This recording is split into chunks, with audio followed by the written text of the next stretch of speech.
Bonsoir à tous et surtout à toutes et bienvenue à cette autre analyse qui aujourd'hui s'intéresse à l'accord minéral entre l'Ukraine et les États-Unis dans le cadre de la guerre en Ukraine. Et vous allez constater lors de notre développement, principalement lorsque nous amorcerons le corps de notre thématique, que deux points se détachent nettement dans ce que l'on peut qualifier de l'économie de guerre.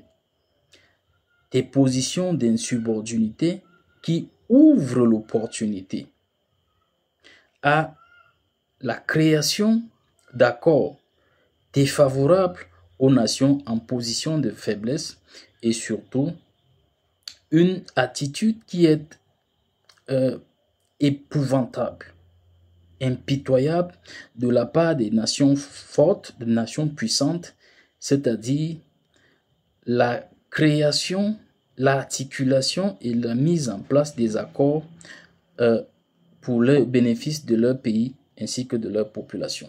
Donc, la thématique est donc entre souveraineté et opportunité. Vous voyez la conjonction de ces deux tendances aux antipodes. L'accord minéral Ukraine-États-Unis. Cependant, si vous n'êtes pas encore abonné à notre page, nous vous invitons à bien vouloir vous abonner, partager nos contenus et surtout nous livrer vos impressions dans la section réservée aux commentaires.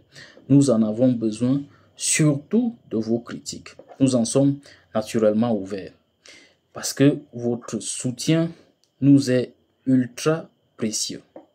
Sachez donc que l'Ukraine a donné son accord aux conditions d'un traité concernant ses ressources minérales avec les États-Unis sans stipulation préjudiciable pour Kiev. Le président Volodymyr Zelensky pourrait ainsi ratifier cet accord dès vendredi lors de sa visite à Washington, selon des sources officielles ukrainiennes. Par ailleurs, un rapport récent de la Banque mondiale évalue à 524 milliards de dollars le montant, l'addition nécessaire pour le redressement ainsi que la construction de l'Ukraine, après-guerre bien entendu. Dans ce contexte, le président américain Donald Trump a exprimé le besoin d'un accord concernant les terres rares avec l'Ukraine visant à justifier l'aide militaire et financière déjà fournie par Washington. L'administration Trump a intensifié ses pressions sur Volodymyr Zelensky pour qu'il appose sa signature sur ce document. Il convient de noter que le président ukrainien avait précédemment rejeté une première version de cet accord, affirmant que l'Ukraine n'était pas à vendre. Vous voyez, nous l'avons dit par le passé ici même dans ce cadre, le cadre de cette plateforme de réflexion, Cross Currents, que chaque fois qu'il vous viendrait d'analyser le comportement, les habitudes du président américain, il sera avantageux et même efficace d'intégrer sa dimension de négociant, d'homme d'affaires. Et c'est ce qui s'exprime dans ce cadre. Parce que voyez-vous, au-delà des âmes qui crépitent, au-delà de l'enjeu de l'adhésion de l'Ukraine à l'OTAN, se trouve un véritable enjeu que nous analysons aujourd'hui, l'enjeu du capital naturel, les ressources naturelles de ce pays de l'Europe de l'Est. Ainsi, sachez que l'initiative d'ouvrir l'accès aux ressources souterraines de l'Ukraine, particulièrement riches en titane, lithium et graphite, émane directement de Volodymyr Zelensky. Reconnaissant l'importance stratégique de ces ressources pour les secteurs de la défense, l'énergie, l'électronique, il a suggéré dans son plan de paix, présenté à l'automne dernier, d'échanger l'exploitation de ces richesses avec ses partenaires occidentaux contre des garanties de sécurité. Ça nous permet d'appréhender un fait. Vous voyez, nous avons littéralement affaire à un dirigeant en position de faiblesse, au point où il se retrouve en train de troquer, garantir sa richesse naturelle, la richesse naturelle de son pays, pour obtenir ce qui désormais représente une obsession, une insécurité en lui, c'est-à-dire la sécurité de l'Ukraine face aux différents enjeux. Pas seulement selon ses inquiétudes vis-à-vis de la Russie, mais aussi de l'OTAN, qui peut retourner sa veste. Et pendant que nous allons poursuivre le développement, vous découvrirez des partenariats qui ont préexisté au déclenchement de la guerre avec l'Union européenne, avec les nations européennes, relativement à ce capital naturel. Ainsi, l'intérêt manifesté par les États-Unis pour ces minéraux s'inscrit dans le cadre d'une proposition formulée par l'administration ukrainienne au cours des derniers mois. Celle-ci vise, voyez-vous, à capter l'attention de Donald Trump en jouant sur sa fibre transactionnelle afin d'assurer son soutien. Vous voyez, deuxième élément qui se détache nettement, c'est l'indispensabilité des États-Unis à garantir la sécurité de l'Ukraine d'après-guerre. C'est un autre aspect à avoir en tête. Nous avons affaire à un leader qui est déjà dans la perspective de sa nation après le conflit. Un aspect sous-jacent du conflit en Ukraine, et là nous sommes au cœur de notre analyse, réside dans l'accaparement de ses ressources naturelles enfouies, son sous-sol, ou les intérêts des puissances nationales et industrielles. 2 points. Les puissances nationales, les puissances industrielles. Et vous allez le voir plus tard lorsque nous parlerons d'Airbus, Chevron et ainsi de suite. La convergence de ces affamés, voyez-vous, prennent souvent le pas sur la voie des Ukrainiens. Prenez pour exemple 2010.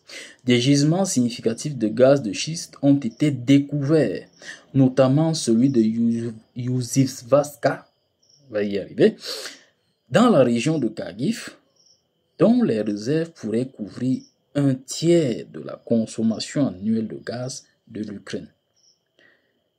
Plus tard, et là nous sommes en 2013, des permis d'exploitation ont été accordés aux entreprises américaines Shell et Chevron dans un contexte marqué par des allégations de corruption.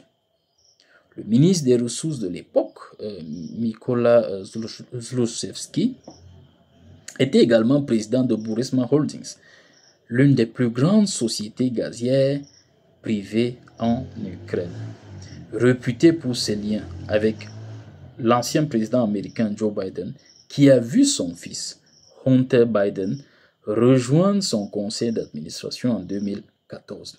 Vous avez donc désormais une idée de la source des accusations de l'actuel président américain Donald Trump, comme quoi son prédécesseur était une figure corrompue. Alors que l'Ukraine dépend largement de Gazprom russe, elle possède les deuxièmes plus grandes réserves de gaz en Europe, juste après la Russie. L'exploitation de ces ressources pourrait non seulement renforcer son autonomie énergétique, mais également ouvrir des opportunités pour les entreprises américaines d'exporter du gaz vers l'Europe. Parallèlement, un autre enjeu se détache nettement autour des métaux stratégiques. Le sous-sol ukrainien renferme des gisements considérables évalués à 7500 milliards de dollars par les services de géologie ukrainiens.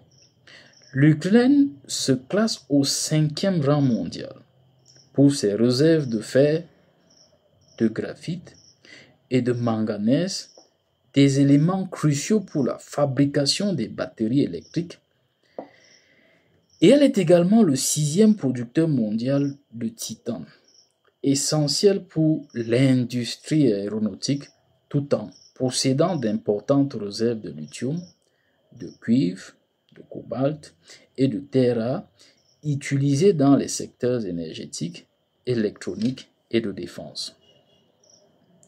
Vous voyez, dans ce cadre, dans cette écologie, l'Union européenne a donc établi en juillet 2021, quelques mois avant le début de la guerre, un partenariat avec l'Ukraine pour les métaux stratégiques et les batteries. Une coopération renforcée depuis 2014 avec l'arrivée au pouvoir du gouvernement pro-occidental de Porochenko. Il y a donc, comme nous le disions en notre introduction, deux aspects, deux dynamiques majeures à avoir à l'esprit. Premièrement, et pour pouvoir nourrir, irriguer notre analyse de faits scientifiques, ce qui est incontestable, c'est que l'armée russe contrôle actuellement plus de 18% du territoire ukrainien. Et là, c'est selon le journal occidental Libération, l'une de leurs récentes parutions. Lors du lancement de son offensive, la Russie avait déjà annexé 7,3% du territoire en s'emparant de la Crimée et en prenant le contrôle des républiques proclamées de Luhansk et de Donetsk. En mars 2022, la Russie a atteint un pic en occupant 20% du territoire ukrainien. C'est énorme, c'est considérable. Vous voyez, ça entre en contradiction, en véritable conflit avec la nature fanfaronne et conquistador évoquée dans les différents journaux des institutions de météorologie et de radiologie occidentale. Vous voyez, quelle que soit l'habilité de négociation de Volodymyr Zelensky, le président ukrainien, l'Ukraine se retrouvera dans une position de faiblesse lors des négociations de paix, car la Russie ne peut se permettre de restituer ses territoires conquis sans un coût considérable. À la réalité, je vais même me modifier. Je vous dirais plutôt qu'il est presque inconcevable pour la Russie de céder ses territoires compte tenu du tribut énorme qui fut livré en contrepartie et en ressources matérielles et surtout en ressources humaines pour obtenir ces territoires. Comme l'a souligné le secrétaire américain à la défense, il est irréaliste de penser que l'Ukraine puisse retrouver ses frontières d'avant 2014. Vous voyez, ça rejoint l'esprit de notre thématique initiale. La collision nécessaire entre la souveraineté et puis l'opportunité. Deuxièmement, l'Ukraine se voit contrainte de mettre en gage ses ressources naturelles pour obtenir des garanties de sécurité de la part des États-Unis.